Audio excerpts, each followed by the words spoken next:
Assalamualaikum warahmatullahi wabarakatuh. Kali ini saya akan menceritakan tentang kisah Khalid bin Walid, pedang Allah yang tak terkalahkan, bagian 1. Siapakah Khalid bin Walid? Dia bernama Khalid bin Walid bin Mughiran bin Abdullah bin Umair bin Maksum. Ia dijuluki Saifullah, pedang Allah. Ia seorang pahlawan Islam, panglima para mujahid, dan pemimpin pasukan yang selalu dibantu Allah Subhanahu wa Ta'ala. Ia tak pernah terkalahkan baik di masa jahiliyah maupun setelah Islam. Ia memiliki ide-ide yang cemerlang, keperkasaan yang tiada tara, dan taktik yang jitu. Ia termasuk salah seorang juru tulis Rasulullah Shallallahu Alaihi Wasallam. Gelarnya, kunyahnya adalah Abu Sulaiman. Ayahnya bergelar Abu Syam. Ia seorang hakim di kalangan bangsa Arab pada masa jahiliyah. Ia juga salah seorang pemimpin terkemuka suku Quraisy. Kekayaan yang dimilikinya sangat banyak, sampai seluruh suku Quraisy meski berkumpul untuk membungkus Ka'bah dengan kiswah, sementara ia cukup sendiri saja melakukannya. Ibunya bernama Asma atau yang dikenal dengan Lubabah kecil. Khalid bin Walid adalah seorang penunggang kuda yang tangguh dan pahlawan suku Quraisy. Ia terjun dalam perang Badar, perang Uhud, dan perang Khandaq di barisan kaum musyrikin. Kemudian, ketika Allah Subhanahu wa Ta'ala menginginkan kebaikan untuknya, Allah Subhanahu wa Ta'ala memasukkan rasa cinta Islam ke dalam hatinya. Khalid bin Walid telah mengikuti berbagai peperangan, tak sejengkal pun bagian tubuhnya melainkan terdapat cap syuhada, yaitu bekas besetan pedang atau tusukan tombak. Ia pernah berkata, "Malam dikala aku dihadiahi seorang pengantin, atau aku diberi kabar gembira dengan kelahiran anakku, tidaklah lebih aku sukai daripada malam yang dingin dalam barisan pasukan kaum muhajirin, di saat paginya aku akan berhadapan dengan musuh." Rasulullah Shallallahu Alaihi Wasallam masuk ke kota Mekah dalam rangkaian umroh qada. Ikut bersama Rasulullah yaitu Al-Walid bin Walid, saudara Khalid bin Walid, yang telah lebih dahulu masuk Islam daripada Khalid. Walid mencari-cari saudaranya Khalid tetapi tidak menemukannya. Ia pun menulis sepucuk surat kepada saudaranya. Bismillahirrahmanirrahim. Amma ba'd. Sesungguhnya aku tak menemukan sesuatu lebih mengherankan daripada jauhnya pikiranmu dari Islam. Engkau seorang yang cerdas, tak seorang pun yang tidak mengenal agama seperti Islam. Aku pernah ditanya suatu kali oleh Rasulullah Shallallahu Alaihi Wasallam tentang dirimu. Beliau bertanya, "Mana Khalid?" Aku menjawab, "Semoga Allah memberinya hidayah." Beliau bersabda lagi, "Orang seperti Khalid tidak mengenal Islam. Andaikan ia gunakan kehebatannya dan ketangguhannya yang selama ini ia gunakan untuk yang lain, bersama kaum muslimin, tentu akan lebih bahagia baginya." Bergegaslah wahai saudaraku untuk menjemput peluang-peluang kebaikan yang sempat luput darimu. Khalid bin Walid menerima surat dari saudaranya. Surat itu dibacanya dengan seksama. Ia sangat senang dan gembira mengetahui bahwa Rasulullah Shallallahu Alaihi Wasallam pernah bertanya tentang dirinya. Hal ini semakin mendorongnya untuk masuk Islam. Akhirnya, Khalid mengarahkan jiwa dan nuraninya pada agama baru yang setiap harinya benderanya semakin naik dan berkibar. Cahaya keyakinan pun mulai berkilau di hatinya yang suci. Ia berkata dalam hatinya, "Demi Allah, sungguh jalan inilah yang lurus. Sesungguhnya dia Muhammad memang benar-benar seorang Rasul.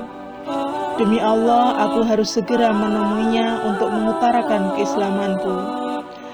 Pada malam itu, Khalid bermimpi seperti berada di sebuah daerah sempit dan gersang.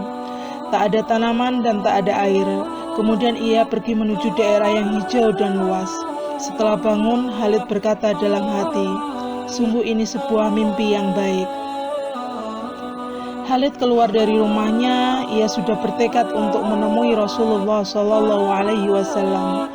Mimpi yang ia alami semalam terus melekat dalam pikirannya dan seolah-olah berada di depan kedua matanya. Ia mencari seorang yang bisa menemaninya menemui Rasulullah SAW. Di tengah jalan, ia bertemu dengan Safwan bin Umayyah. Khalid berkata pada Safwan, "Wahai Abu Wahab, tidakkah engkau perhatikan kondisi kita? Kita ibarat gigi geraham, sementara Muhammad telah menguasai bangsa Arab dan Arab. Kalau kita datang menemui Muhammad, lalu kita ikuti langkahnya, niscaya kemuliaan Muhammad juga kemuliaan kita." Safwan bin Umayyah sangat enggan menerima ajakan Khalid.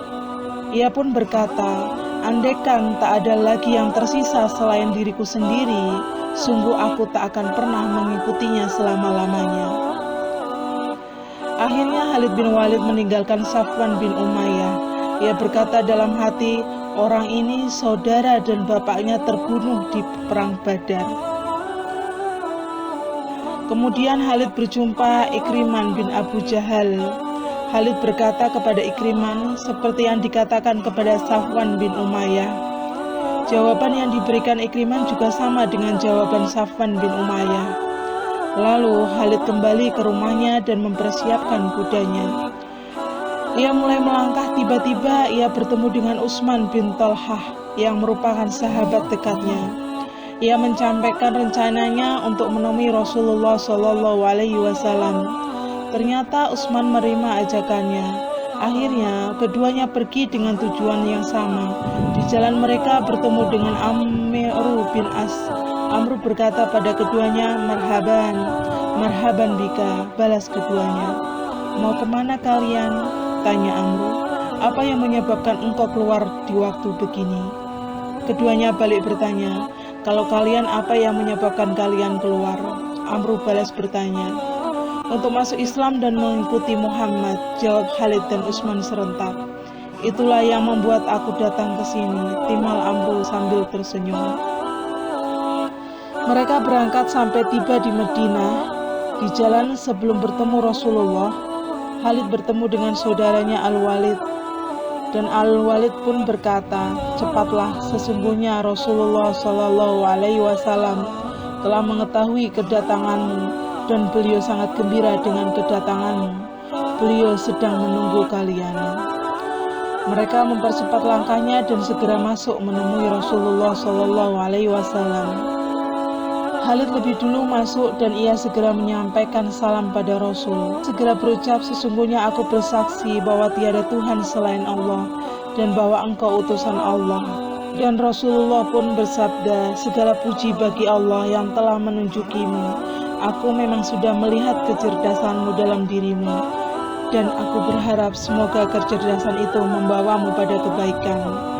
Setelah membaiat Rasulullah SAW, Khalid berkata, "Wahai Rasulullah, aku telah banyak berada pada posisi yang menentang kebenaran, maka berdoalah kepada Allah untuk mengampuniku."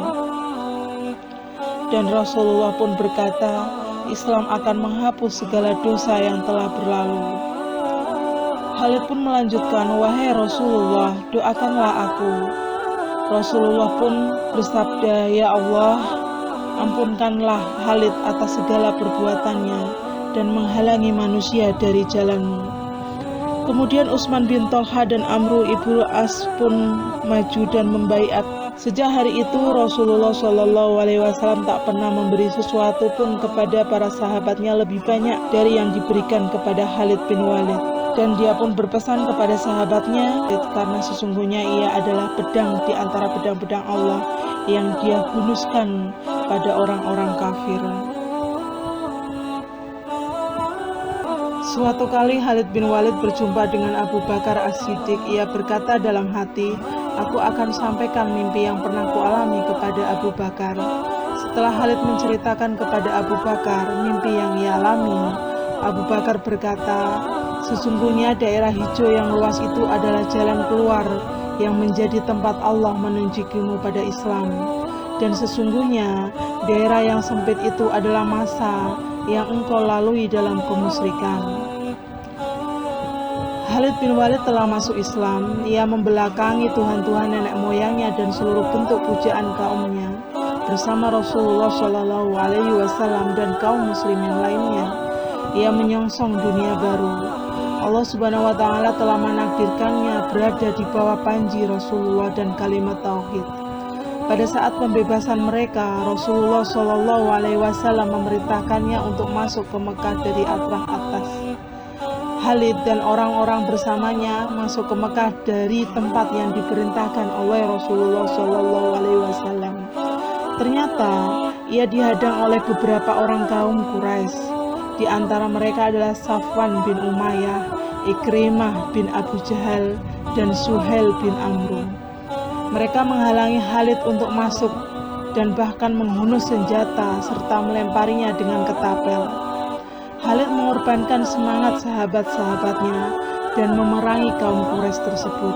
Sebanyak 24 orang Quraisy menemui ajal, sementara 2 orang kaum muslimin menemui syahadah.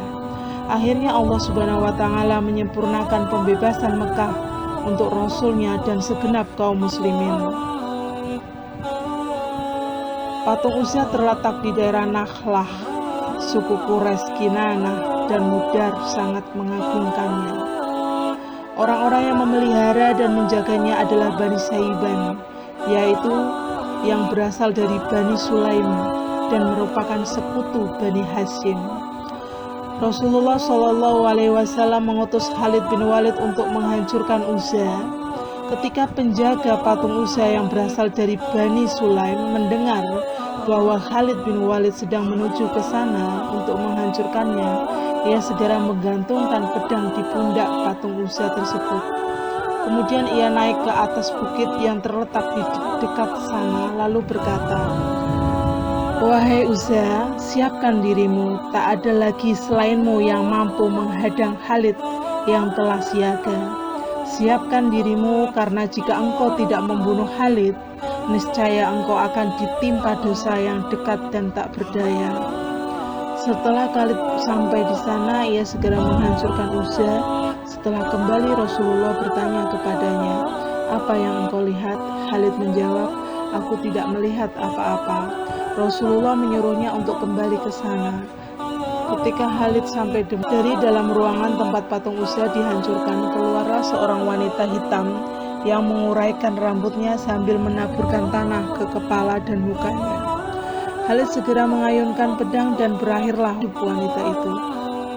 "Wahai Uzza, engkau dikufuri dan dirimu tidak suci. Aku lihat Allah telah menghinamu." Kemudian Khalid menghancurkan rumah ruangan tempat patung itu, lalu ia ambil seluruh harta yang ada di sana. Setelah itu ia kembali. Ia ceritakan kepada Rasulullah semua yang terjadi, dan Rasulullah pun bersabda, "Itulah Uzza, dan ia tak akan pernah disembah lagi untuk selama-lamanya." Demikian cerita Khalid bin Walid untuk bagian 1 ini. Wassalamualaikum warahmatullahi wabarakatuh.